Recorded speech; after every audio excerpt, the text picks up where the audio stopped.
नाज़रीन अस्सलाम वालेकुम। काजी फायज ईसा साहब के साथ डोनट्स खरीदते हुए बड़ा अफसोसनाक वाकया रोनुमा हुआ और वो नौजवान नाज़रीन जिसने काजी फायज ईसा के ऊपर वो लानतें भेजी और बड़ी सख्त किस्म की डिक्शन और वर्डिंग का इस्तेमाल किया, वो नौजवान जो है वो गुज़श्ता 2-2.5 हफ्तों से अगवा है। मुबैना तौर पर अब ये कहा जा रहा है कि ये वीडियो आज से तकरीबन 3 हफ्ते पहले की है और उस नौजवान ने एहतशाम अब्बासी नामी न्यूज़ रिपोर्टर को, सहाफ़ी को जो है ये वीडियो अरसाल कर दी थी और उसे कहा था कि अगर कल को मैं बाजियाब नहीं होता हूं और मेरे मामलात मजीद बिगड़ जाते हैं, मेरी कोई खबर नहीं मिलती है, तो उस सूरत में इस वीडियो की अपलोडिंग की जिम्मेदारी जो है वो आपकी है। तो अब जो है नाज़रीन एहतशाम अब्बासी साहब ने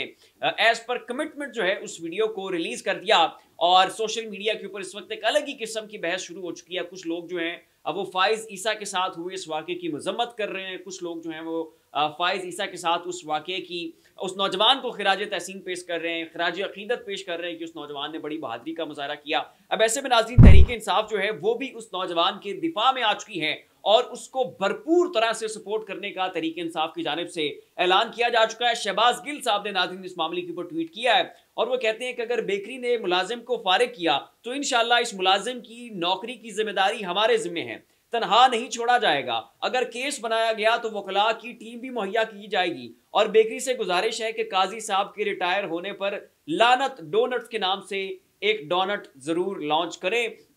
ये नाज़रीन शहबाज गिल साहब ने स्टेटमेंट दिया। तो एक बड़ी एम्बैरेसिंग सिचुएशन जो है वो इस वक्त काजी फायज ईसा के लिए बन चुकी है। उस वक्त पाकिस्तान के जितने भी बड़े बड़े दानिश्वर हैं, सहाफ़ियों का तबका है, वकला बरादरी है, वो सब फायज ईसा के ऊपर वैसे ही बड़ी कड़ी तनकीद करते हैं और ये तक कहा जा रहा है कि फायज ईसा जो है वो जस्टिस नसीम शाह और जस्टिस मुनीर से भी बदतर किस्म के जज साबित हुए हैं और इनका दौर जो है वो पाकिस्तान की तारीख का सयाह तरीन दौर है। और ये आर्गूमेंट भी जो है वो पेश किया जा रहा है कि भी फायज ईसा के साथ जो है वो उनकी अहले खाना थे, तो जब अहले खाना साथ हो तो ख़ानदानी होने का तकाजा ये है कि किसी भी शख्स के ऊपर जो है वो हिट ना किया जाए, इस तरह की वर्डिंग इस्तेमाल ना की जाए। और वहीं पर नाज़रीन सोशल मीडिया के ऊपर दूसरी जानिब से ये आर्गूमेंट्स भी दिए जा रहे हैं कि यही फायज ईसा थे जब लोगों की इज्जतें तार तार की जा रही थी, जब लोगों के घरों के अंदर चादर चार दीवारी का तकद्दुस पामाल किया जा रहा था, जब तहरीक इंसाफ के MNAs को उठाया जा रहा था, जब ROs और जो तहरीक इंसाफ के जितने भी स्कैंडर्स और प्रपोजर्स थे उनको अगवा किया जा रहा था, लोग गायब हो रहे थे, लोगों की बहनों और बेटियों को उठाया जा रहा था। अभी इसी आईनी तरमीम के अंदर जो है वो लोगों की, तहरीक इंसाफ के जितने भी MNAs थी उनकी बहनों और बेटियों और माओ को अगवा करके ये कहा गया कि आप अपनी गिरफ्तारी दें, उसके बाद आपके ये जो है अहले खाना इनको छोड़ा जाएगा और फिर जो है आपने वोट भी हमारी तरफ देना है। तो ये सारा कुछ जो है वो फायज ईसा की आंखों के सामने होता रहा। तो अब नाज़रीन सोशल मीडिया के ऊपर एक तबका है जो फायज ईसा के साथ हुए इस अमल की भरपूर अंदाज में मजम्मत कर रहे हैं, जबकि एक वसी तबका है, एक बहुत बड़ा तबका, एक मेजोरिटी है या 99% आप कह लें कि सोशल मीडिया ऐसे यूजर्स हैं कि जो जनाब इस अमल को बहुत ज़्यादा सराह रहे हैं, नौजवान की तारीफ़ें हो रही हैं और उसके जनाब डंके बजा रहे हैं और ये कहा जा रहा है कि जनाब उसने बड़ी हिम्मत का मुजाहरा किया, बड़ी बहादुरी का मुजाहरा किया। और तहरीक इंसाफ का जो इसके ऊपर मौक़िफ़ है नाज़रीन, वो शहबाज गिल साहब का स्टेटमेंट जो है वो मैं आपके सामने रख चुका हूँ।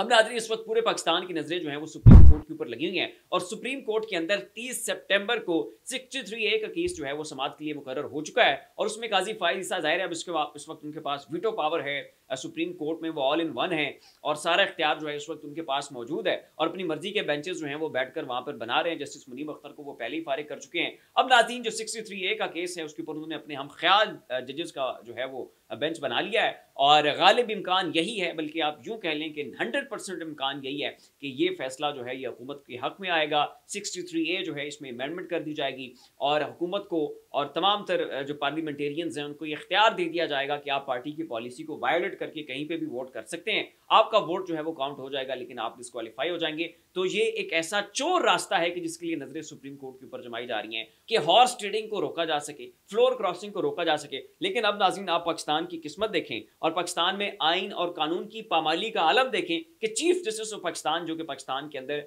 कॉन्स्टिट्यूशन और लॉज और ये जो पार्लिमान का तकद्दुस है, जिन्होंने उसका ख्याल रखना था, जिन्होंने उसकी तकरीम बचानी थी, जिन्होंने उसकी इज्जत करनी थी, वही लोग जो है नाज़रीन अब उस 63A को ख़त्म करते जा रहे हैं और एक ऐसी गलत बुनियाद पड़ने जा रही है कि जिसके असरात जो हैं, जिसके जो आफ्टर इफेक्ट्स हैं वो बहुत ख़तरनाक होंगे और फिर जो है फायज ईसा जो है उनका नाम भी पाकिस्तान की तारीख के सयाह और आँख में लिखा जाएगा कि ये हैं वो शख्स कि जिन्होंने 63A को जो है ख़त्म कर दिया था और फ्लोर क्रॉसिंग की बुनियाद रखीगी। और बड़ा पैथेटिक है, बड़ा अफसोसनाक है, काबिल मज़म्मत है तमाम तरह वकला की जानिब से, तमाम तरह दानिश्वरों की जानिब से। इस वक्त फायज ईसा के ऊपर बड़ी कड़ी तनकीद हो रही है, उनके ऊपर भरपूर अंदाज में जो है वो उनकी मज़म्मत की जा रही है कि ये कैसा काला कानून है जिसको पास करवाने के लिए जो है वो फाइज ईसा हमें बड़े आगे बढ़ चढ़ कर जाते हुए दिखाई दे रहे हैं और पूरी जिम्मेदारी और पूरे गंद का टोकरा जो है उन्होंने खुद अपने सर के ऊपर ही जो है वो सवाल कर लिया है। अब नाज़रीन, हामिद खान साहब जो कि फाइज ईसा के बहुत बड़े एडवोकेट भी रहे हैं, फाइज ईसा की वो बड़ी वकालत भी करते रहे हैं, फाइज ईसा के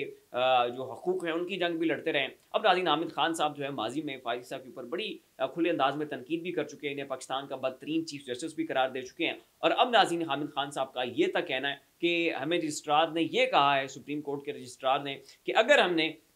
फाइज ईसा के खिलाफ कोई दरखास्त दी या इनके खिलाफ एहतजाज किया तो फिर हमारा जो लाइसेंस है उसको भी जो है वो मुअत्तल कर दिया जाएगा। अब नाज़रीन, मरियम नवाज साहिबा की जानिब से जो है वो केपीके की गवर्नमेंट के ऊपर बड़ी तनकीद की जा रही है कि जी केपीके के अंदर गवर्नमेंट ने जो है वो अच्छे हॉस्पिटल्स नहीं बनाए और वगैरह वगैरह वगैरह। तो यहाँ पर इस समंदर को जो है वो मैं कूजे में ऐसे ही बंद करूँगा कि पिछले 3-4 दहाइयों से तो पंजाब के अंदर आपकी हुकूमत है, मुसलसल पंजाब जो है उसके ऊपर आपकी हुक्मरानी रही है और पंजाब का जो तख्त है, उस जो ताज है उसके ऊपर हमेशा आप सवार रहे हैं। तो क्यों अभी तक सिर्फ एक ऐसा हॉस्पिटल आप नहीं बना पाए इसमें नवाज शरीफ एटलीस्ट यहीं पाकिस्तान के अंदर रह गए अपना इलाज करवा सके? क्यों आपको हर रोज़ जो है वो लंदन जाना पड़ता है अपने इलाज के लिए? क्यों अब मरियम नवाज साहिबा आप और आपके वालिद साहब जो हैं अब एक दफ़ा फिर लंदन जाने की तैयारी कर चुके हैं? तो ये वो सवालात हैं जिनके जवाबात अगर आप ढूंढेंगी तो आपको पता चल जाएगा कि पंजाब इस वक्त जो है वो कितनी को तरक्की कर चुका है। फिर लोग ना इतनी ऐसी मज़ीद लम्हा अपडेट्स के लिए हमारा चैनल ज़ाविया सब्सक्राइब कर लें। शुक्रिया।